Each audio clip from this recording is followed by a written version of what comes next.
Today we're going to be looking at the AQA Language Paper 1, Question 3.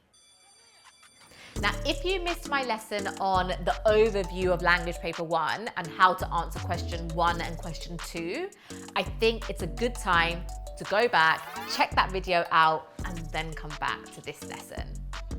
If you are not AQA, please don't worry, because the skills that you're assessed on in your language papers, whether you're Edexcel, OCR, they're all very similar. So this is still relevant. I think you should keep watching. Now, as we know, language paper is amazing because, hear me out, because we already know what questions are going to come up. The only thing that changes is the extract. So question 3 in language paper 1 will always be, you now need to think about the whole of the source. How is the text structured to interest you as a reader? So it's a structure question. The same way in question 2, you had to prove that you can identify a language device, look for a simile or a metaphor and talk about the effect. You have to prove that you can identify a structural technique in question 3 and analyze its effect. Now, everyone always hates question 3 because they don't really know what they're looking for. What is a structural technique? So let me tell you, some structural techniques that you can look for in this question are long or short paragraphs, a cyclical structure, so something at the beginning of the extract which is then repeated at the end of the extract, foreshadowing, which means hinting something is going to happen later on, a section of dialogue, a change in setting, like, oh, at the beginning of the extract we were inside the house, but in the middle of the extract we're outside the house, a shift in tone, oh, the beginning of the extract was happy, but the ending of the extract, there's a shift in tone, it's sad now, an introduction to a new character, a cliffhanger, or a flashback. I have a confession, I used to hate question 3. I used to hate it too as a teacher, but now I really love it because I know the things I am looking for. And actually, I don't even need to read the extract at first, because when I look at it on the page, I can already start looking at, oh, this paragraph's longer than all the rest, or, oh, there's a one-line paragraph, there's a section of dialogue. I can already see those things before I even start reading. We're going to look at the Alex Cold extract that we practiced question 1 and 2 on. Let's have a read of it together. Alex Cold lives with his parents and 2 younger sisters, Andrea and Nicole, in a small American town. But when his mother becomes ill, family life changes beyond recognition. Alexander Cold awakens at dawn, startled by a nightmare.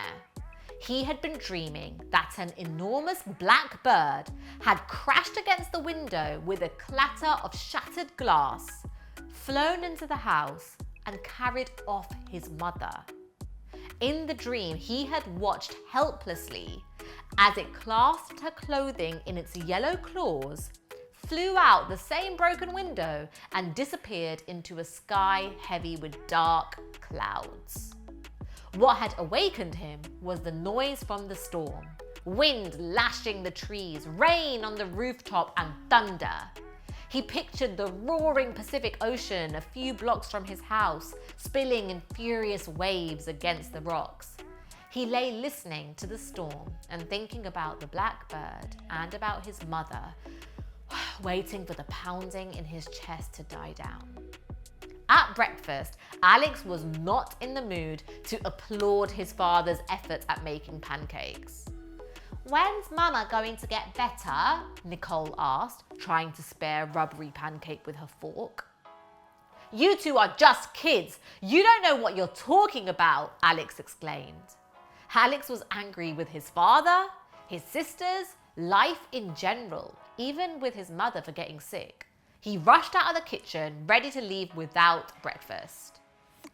Alex had realized during these months how enormous their mother's presence had been and how painful her absence was now.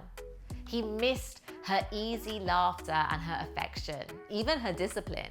She was stricter than his father and sharper, It was impossible to fool her. She could see the unseeable. He missed her music, her flowers, the once familiar fragrance of fresh-baked cookies, and the smell of paint. Now, she barely got out of bed to walk through the rooms with a confused air, as if she didn't recognize anything. She was too thin, and her sunken eyes were circled with shadows. Her canvases, which were once explosions of color, sat forgotten on their easels, and her oil paints dried in their tubes. His mother seemed to have shrunk. She was little more than a silent ghost. Poor Alex.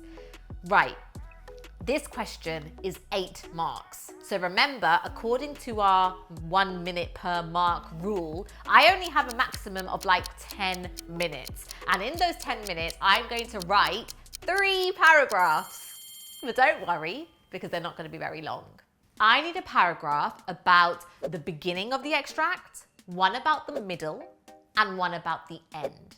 Now, I already have some ideas because that bottom paragraph seems longer than the rest.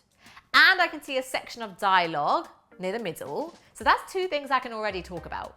So for the beginning paragraph, I'm going to talk about foreshadowing. I'm going to say it kind of sets the scene and like hints what's going to happen later. I've got a top tip for you. You still must use quotations in your paragraphs to prove that your point is true. But please don't analyze them. This is not your language analysis question. This is about structure. No one cares about similes here and verbs here. You just need a quote to prove your point is true. I'm going to give you a template that I want you to copy down of all 3 paragraphs, and then you can use it and use the same sort of sentence starters when you're doing your question 3. Let's go. At the beginning of the extract, the writer focuses the reader's attention on Alex's bad dream, startled by a nightmare. Here, the writer foreshadows that Alex's mum may be in danger. This is interesting for the reader because they worry for Alex and wonder what has happened to his mother, which is causing him to feel such anxiety.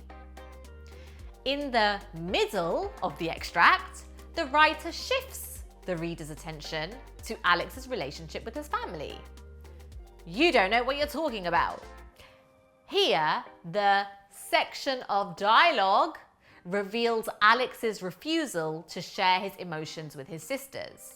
This is interesting for the reader because it gives them an insight into Alex's grief. Towards the end of the extract, the writer once again shifts the reader's attention to how Alex is struggling to cope with his mother's illness. He missed her music, her flowers. Here, the longest paragraph is used, perhaps to symbolize how much Alex misses his mother and how many memories he has of her. This is interesting for the reader because it makes them feel empathetic towards Alex, as he seems to be desperate for things to return to normal in his household. Now, if we break that down, what I've just done is written a point about the beginning, the middle, and the end, explaining what's actually happening in those parts of the extract. Now notice, you can actually use question 1, question 2, and question 4 to kind of help you write your points. Because question 1, for example, here told us about the dream, and that's what's happening at the beginning. Question 4 told us that Alex is struggling to cope with his mother's illness, and that's what I used for the ending. Also notice, I didn't say focuses the reader's attention on Alex's nightmare for the first point, because then the quotation that I used says, startled by a nightmare. And you don't want to be repeating the same words in your point and your quote. So I changed it to bad dream. Right, after the point, I selected a quotation that proves my point is true. It does not need to be juicy, it does not need to have language devices because we're not going to analyze it.